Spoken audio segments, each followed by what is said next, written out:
Alors là, après Denis Coderre, mon cher Philippe, on tombe sur notre préféré. Oui.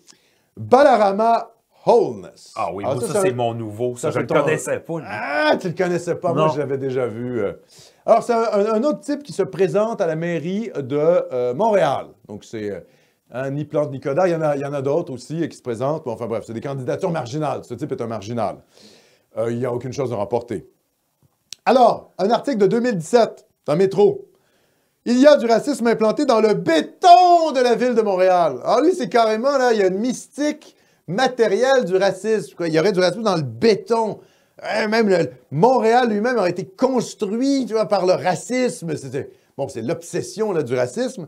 Et qu'est-ce qu'il a dit aussi dans un statut, je pense, un statut Facebook?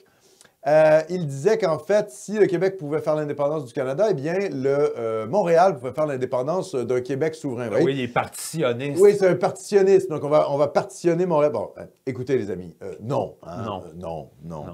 Pourquoi? Parce que le Québec est un État qui, de sa propre volonté, a rejoint la Confédération canadienne.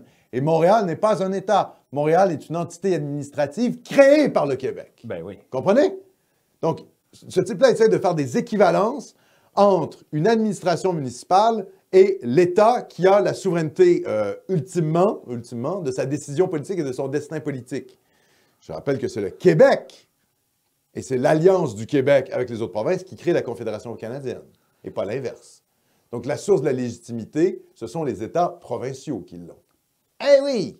Qui sont créés par l'Acte de l'Amérique du Nord britannique. Montréal, ce n'est qu'une administration municipale.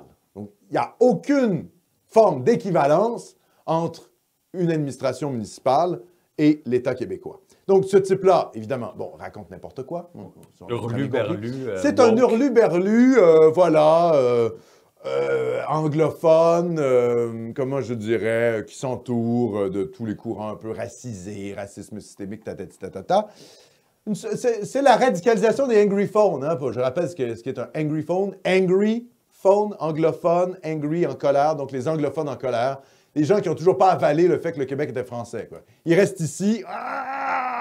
Ils détestent le Québec. Ils trouvent qu'on est des fascistes, des nazis parce qu'on a des lois linguistiques.